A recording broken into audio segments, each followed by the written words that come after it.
तो last video में हम लोगों ने एलएलएम के बारे में जाना और इस वीडियो में हम लोग जानेंगे हगिंग फेस के बारे में।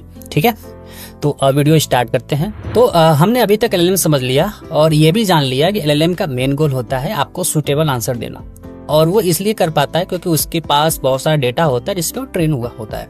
बट अब यहाँ पर आती है बात ट्रेनिंग। पूरा एआई बस इसी वर्ड पर टिका हुआ है, बट किसी भी मॉडल को ट्रेन करने के लिए बहुत ज्यादा डेटा चाहिए होता है और तब जाकर आपको एक प्रॉपर आंसर मिलता है। लेट सपोज आपको कोई एआई एजेंट बनाना है जिसमें आपको हिंदी से इंग्लिश में ट्रांसलेट करना है, तो आप क्या करेंगे? सबसे पहले तो आप एआई एजेंट्स को ट्रेन करेंगे कि सारे वर्ड्स ताकि हिंदी और इंग्लिश वर्ड को पहचान पाए, उसके बिहाफ पे आपको ट्रांसलेट दे। बट जैसा मैंने कहा कि किसी भी मॉडल को ट्रेन करने के लिए बहुत ज्यादा टाइम और डेटा लगता है, बट अगर आप अपने सारी एनर्जी मॉडल को ट्रेन करने में लगा देंगे तो फिर आप उसे बनाएंगे कब? तो इसी प्रॉब्लम को सॉल्व करने के लिए आता है हगिंग फेस। तो ये प्लेटफॉर्म है जो डेवलपर्स और रिसर्चर्स को टूल्स, मॉडल्स और डेटा सेट प्रोवाइड करता है ताकि वो एआई और मशीन लर्निंग के प्रोजेक्ट्स को इजीली बिल्ड कर सके। हगिंग फेस पर आपको ट्रेन एआई मॉडल मिल जाते हैं, बस आपको उन्हें यूज करना आना चाहिए। और ट्रेन मॉडल मिलने से आपको मॉडल को ट्रेन करने की प्रॉब्लम नहीं आती। ये एक प्लेटफॉर्म है जहां आप अपने एआई प्रोजेक्ट्स को स्पीड अप कर सकते हो बिना अपने मॉडल्स को जीरो से ट्रेन किए। अब बात कर लेते हैं कि हगिंग फेस का ट्रांसफॉर्मर लाइब्रेरी क्या है। हगिंग फेस का सबसे बड़ा प्रोजेक्ट है ट्रांसफॉर्मर लाइब्रेरी, जिसमें बहुत सारे प्री ट्रेन मॉडल्स अवेलेबल हैं जो आप डायरेक्टली अपने प्रोजेक्ट्स में यूज कर सकते हैं। अब ये समझते हैं कि हगिंग फेस और ट्रांसफॉर्मर इतने पॉपुलर क्यों हैं।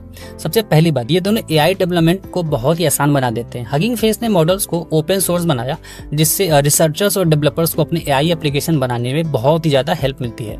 सेकेंडली, ट्रांसफॉर्मर्स आर्किटेक्चर ने एनएलपी टास्क को बहुत इंप्रूव किया है। जितने भी मॉडर्न एआई लैंग्वेज मॉडल हैं जैसे कि chat GPT, bot, robot, Llama, ये सब ट्रांसफॉर्मर आर्किटेक्चर पर बेस्ड है। इन मॉडल्स को परफॉर्मेंस इतनी अच्छी है कि आज के टाइम में उन्हें हर एआई एप्लीकेशन में यूज किया जाता है। तो अभी तक हम लोगों ने बहुत सारी चीजें सीख ली हैं, बट एक बार अब हम लोग ट्रांसफॉर्मर की लाइब्रेरी को डीप एनालिसिस करते हैं और समझते हैं कि ट्रांसफॉर्मर लाइब्रेरी काम कैसे करता था और ट्रांसफॉर्मर लाइब्रेरी आने से पहले कैसे काम होते थे। तो थोड़ा सा आपको आइडिया लग जाएगा। तो फिर चलते हैं अपनी स्क्रीन पर। तो जब तक ट्रांसफॉर्मर नहीं आया था, आई थिंक 2018 में ट्रांसफॉर्मर आया था, तो उसके पहले हम लोग कोड ऐसे लिखते थे। यहाँ पर हम सारे चीजों को, अगर आप देखें, मल्टीपल मॉड्यूल्स यूज करना पड़ता था बस एक सेंटिमेंट एनालिसिस के लिए। सेंटिमेंट एनालिसिस क्या होता है आगे वीडियो में हम लोग बताएंगे, बट यहाँ बता देते हैं कि जैसे कि ये कौन सा वर्ड, ये पॉजिटिव वर्ड है या निगेटिव वर्ड है, हमें ये बस पता लगाना होता है। तो इसको सेंटिमेंट एनालिसिस बोलते हैं। तो इस कोड को लिखने के लिए बिफोर ट्रांसफॉर्मर हम लोग बहुत सारे मॉडल को यूज करते थे,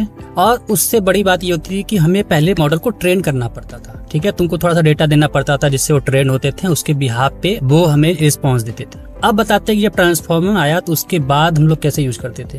तो आप देख सकते हैं कि हम यहाँ पर नंबर ऑफ लाइंस कोड तो कम हो ही गए हैं। ठीक है, यहाँ पर हम लोग बस छोटा सा कोड लिखते हैं और बस import from transformer import pipeline. ठीक है, और पाइपलाइन के थ्रू हम लोग सेंटिमेंट एनालिसिस का यूज करते हैं और उसके बिहाफ पे हम लोग इसको प्रिंट करते हैं। तो अब बात कर लेते हैं कि ट्रांसफॉर्मर काम कैसे करता है। तो जब हम ट्रांसफॉर्मर लिखते हैं और इंपोर्ट करते हैं तो जो बैकएंड होता है, जो एपीआई होती है, ये पाइपलाइन ये सारे जितने भी मॉडल्स हैं इनबिल्ट इनको कॉल करती है और हमें यहाँ पर एक सिंगल लाइन लिखनी पड़ती है। इतना सारा कोड हमें लिखने की जरूरत नहीं पड़ती है। और जो ये पाइपलाइन, जो सेंटिमेंट एनालिसिस का जो लाइब्रेरी आता है, वो एक्चुअली प्री ट्रेंड होता है। तो आपको यहाँ पर जैसे कि देख सकते हैं, यहाँ पर ट्रेन करने के लिए डेटा देना पड़ता है। ठीक है, तो ये डेटा हमें देने की जरूरत नहीं पड़ती है, ऑलरेडी ट्रेंड होते हैं। तो ये एक बेटर वे होता है कोड को यूज करने का। 2018 में जब से ट्रांसफॉर्मर आया तब से हम लोग सभी लोग ऐसे ही यूज करते हैं, जिससे आपकी कोड थोड़ा सा सिंपल हो जाता है और हमें प्री ट्रेन डेटा मिल जाता है। ठीक है, तो अभी तक आपको ये समझ में आ गया होगा कि ट्रांसफॉर्मर का यूज क्यों किया जाता है। ये ट्रांसफॉर्मर हम लोग अपने नेक्स्ट कोड में यूज करेंगे काफी सारे जगहों पे, इसलिए इसका एक बेसिक ओवरव्यू देना जरूरी था